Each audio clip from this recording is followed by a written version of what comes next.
Dobrodošli u moj novi video.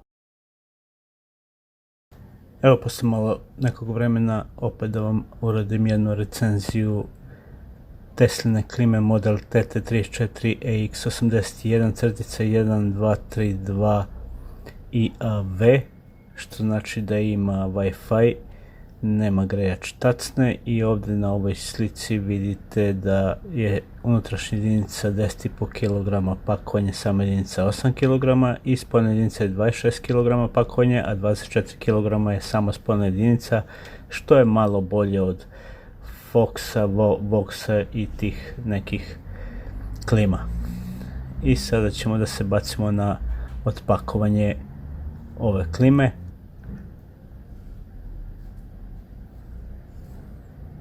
Da vidimo šta ima unutra i kakvog je dizajna ovaj Teslin model, koji je inače jeftiniji od ono dva prethodna za koje sam već radio unboxing i recenziju. Sad ćemo da vidimo kakav je konkretno ovaj model.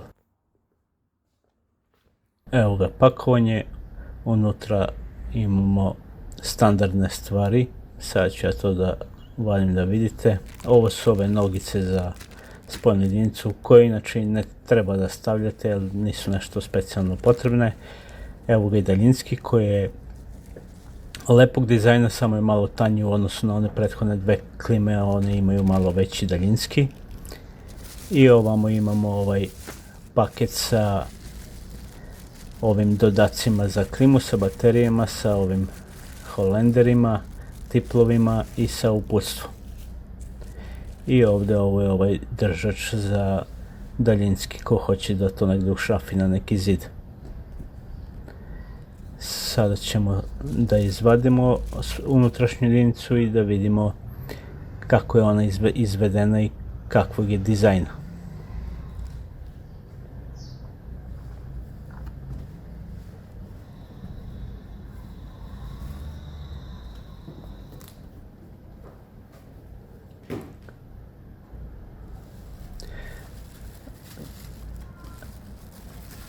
Jedinica je standardno upakovana, nema tu nekih razlika između ove i ostalih klima. Ovdje vidimo da je crevo za kondenzat na suprotnoj strani. Ovaj nosač je nešto tu spao, ali to je prilikom transporta verovatno, sve je to ok. Kao i na onoj prvoj Tesli koju sam otvarao, isto tako izvedena i ova. Znači ove cevi za gas dolaze na standardno mjesto, a crevo za kondenzije na drugoj strani. Sad ćemo da vidimo koje su dimenzije. Visina skoro 25 cm, širina 78, to je već i neki standard kod Tesle. Nosači su nekih 22 cm, 22,5, tako da to su neke standardne dimenzije kod Tesle. Ovdje evo vidite što sam vam pričao, tu crevo za kondens, a evo ovdje vidite i da tu postoji gumeni čep sa druge strane koji možete da izvadite, da zamenite kondens crevo da stavite na ovoj strani, a gumenim čepom ovdje da začepite i da vam sve ide sa iste strane. Ako bušite recimo rupu direktno kroz zid, da treba i cevi za gas i crevo za kondens da izađu na isto mjesto. I ovdje vidite da je unutrašnja jedinica napunjena azotom, da bi se znalo da je instalacija ispravna, što recimo nemate kod nekih modela kao kod Beka ili tako tih modela, što je malo sramota pošto Beko mnogo više košta od Tesle, a on uopšte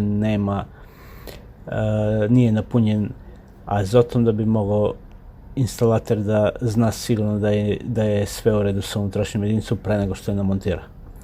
Sad ću ja da otvorim ovaj poklopac da vidimo kako je to izvedeno iznutra. Evo ovdje da vidite specifikaciju na brzinu, vi to slobodno pauzirajte ako hoćete detaljno da pogledate, a ovdje već vidim da ova Tesla ima staru izvedbu ovih filtera, kao kod Midea, kao kod Gree, kod tih klima koje su malo poznatije, što recimo meni iskreno se ne sviđa iz razloga što mislim da je ova varijanta na novim Teslama što su bacili odozgo filter koji se lako skida bez otvaranja ovog poklopca, mislim da je to mnogo bolja izvedba nego ova.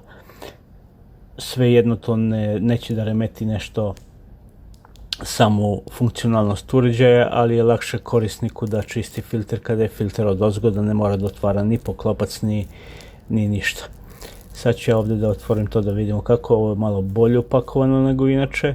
Baš su ga ovim najlonom zaštitili. I sada, evo ja pokušavam to da otvorim, ali na ovoj desnoj strani to je baš onako uhvatilo. Retko koja klima ovako drži ovaj poklopac. Evo ja i ne mogu da ga otvorim odavde, mislim očepit ću nokat pa idem sa strane. Evo vidite koliko to puckete, koliko to uhvatilo dobro. Znači lepo je izvedena, to je čvrsta plastika, zadovoljan sam kvalitetom same plastike.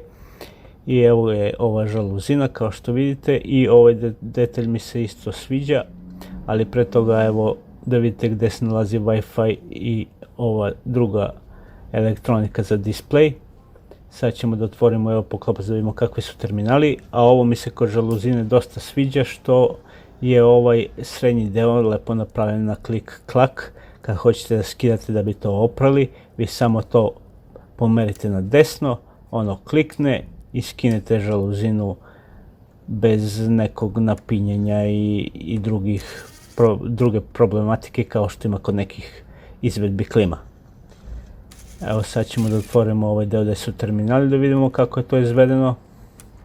I tu već standardno kao kod većine Tesle imate 4 terminala. NL 0 faza, zemlja sa desne strane i ovo jedan je obično veza komunikacije između unutrašnje i spoljne jedinice. Tako da to je slično kod većine Teslinih klima. Neke dolaze i sa petopolnim terminalom, ali mahom dođu sa četveropolnim terminalom. Evo vidite ove filteri. Filteri su ok, nema tu zamjerki nikakvih i samo izvedba je fenomenalna. Evo vidite kakav je ovaj izmenjivač toplote, da je sa ovom plavom nijansom prefarban ili to oni sad već zovu neki vid zaštite kao da ima. Ali sam kvalitet ove jedinice je stvarno korektan i baš čvrsto ova plastika, moram da je malte ne udarim da bi to lepo uhvatilo. I stvarno nemam zamjerki ni za dizajn, ni za bilo šta drugo, osim što bih volio da ovaj filter odozgo bude kao na ovim novim modelima, a ne ovako. Mada su ovi filteri generalno bolji jer veću površinu zaklapaju, ali je za sam prodor prašine unutar jedinice bolji onaj odozgo. I evo vraćamo se na spoljnu jedinicu. Tu u spoljnoj jedinici imate i ovaj set sa ova dva ciculjka za odvod vode što se montiraju ispod klime, ovu traku za motanje creva, ovu smesu za zapunjivanje zida i ovim crevima za kondenzat. I to hoću da napomenem, eto Tesla koja spada u jeftinije klime ima sve to, dok na primjer u Hisense, u Beko za živu bruku vam ne daju traku za motanje creva, nego mora da se dokupi, to jest mora instalator da svojom trakom to radi, što je stvarno glupo, pošto su obe te klime dosta skuplje u odnosu na ovu Teslu. I evo ovdje vidite kako izgleda sama spoljna jedinica. Izgled je skoro identičan kao i kod ostalih ovih modela koje sam otvarao i prikazivao vam ovdje. Razlika je jedino u unutrašnjosti, to jest u izvedbi, da li ima grejač, da li ima ovakav ili onakav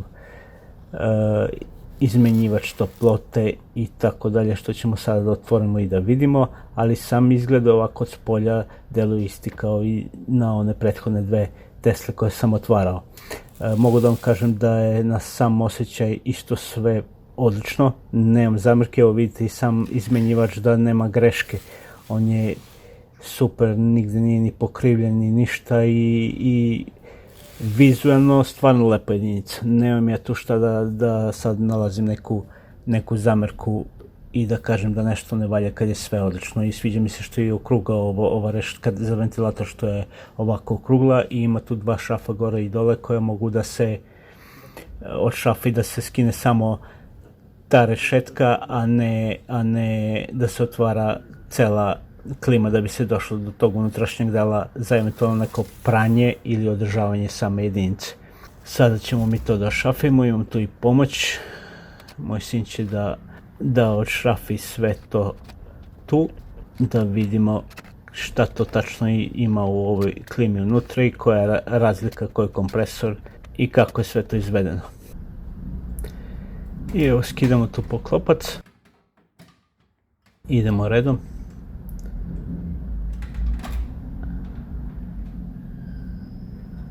Poklopac je skoro kao i kod onog prvog modela koji sam otvarao, ima ovu gumu tu iznad ove plastične kutije gde stoji elektronika, čisto da malo to zaštiti.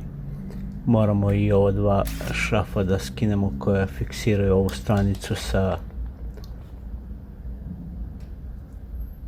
ostatkom klime da bi mogao to da otvorim.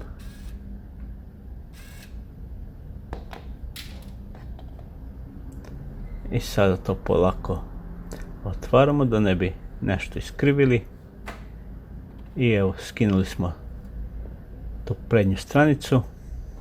Evo vidite sami kako je sve to standardno kao i kod ostalih Teslinih klimi. I ovdje već vidite ventilator i ovaj ostatak izmenjivač koji ima lepe bakarne ove krivine i on ukupno ima 11 ovih elementa, 11 krivina sa po 2 cevčice, to su 22 cevčice. Ovdje vidite i sam motor koji je DC motor, snage 33 W i 1000 obrtaja u minuti, što je u klasi one prve klime koja mi se sviđala Teslina koje sam otvarao. Mislim da su to isti motori i motori su odlično izvedeni sa ovim gumenim držačima i ovaj kao zagasito bele boje ventilator, to jest propeler, trokraki. I sad će da otvorimo ovaj plašt kojim je pokriven kompresor, da vidimo ko je tu unutra kompresor, koje marke. Pretpostavljam da je GMCC ili Midea. Evo vidite i sam plašt kako je odrađen, izuzetno kvalitetan i plašt. I evo ga ovaj drugi deo kojim je sam kompresor obmotan. I tu kao što možete vidjeti model je KSK 103D 33 UEZC3 GMCC kompresor za R32 R410. A ovamo iza vidite četvorokraki ventil koji je, ja mislim, identičan kod svih klima. I evo vidite tu i koja je proizvođač, Zehan Dunan Hetian, koja je to sad fabrika, nije ni bitno, ali ja mislim da je ovaj četvorokraki ventil i kod samih Midea da se koristi. I evo je ovdje ova kapilarna cev, to jest deo koji je zamotan tu i zaštićen ovom crvenom gumom, plastikom, kako se već zove. I evo iza ovaj drugi deo, zadnji deo izmenjivača toplote. Sve u svemu zadovoljan sam ovako vizualnim pregledom i kvalitetom samih elemenata. Vidi se da su ove cevčice stvarno bakarne, ne kao kod onog boksa gde se ne zna da li je ono bakar ili neki drugi materijal koji je samo farban u neku boju bakra. Ovdje se vidi da su cevčice stvarno bakarne. Kompresor je odličan, GMCC-ov kompresor, četvorokraki ventil isto je malo kvalitetniji u odnosu na Vox. I ove krivinice, ovi završeci, vidi se da je to urađeno kako treba. Ono što mi se isto sviđa kod ove Tesle, vidite ovaj ovdje detalj gde ne može ovo da landara kao što landara kod Voxa ili kod onog drugog modela Teslinog koji ide na TA, ili kod Hisense također to landara. Ovdje je to lepo fiksirano za sam izmenjivač i ovom gumom i ovim držačem. Znači nema da landara, ono mrda se kada bi pomerate naravno, ali ne kao kod ovih klima koje sam naveo. I sad ćemo da izmerimo samo dimenziju izmenjivača koje visina je 46 cm. Sama širina izmenjivača, sad ću probati to da izmerim, ali mislim da je oko 18-19. Ipak ću krenuti sa početkom. Sad ćemo to da vidimo. Da, to je već nekih 19 mm. I sad ćemo da vidimo i dužina samog izmenjivača koja je. I kada krenemo od početka do ove krivine imamo nekih 47-8.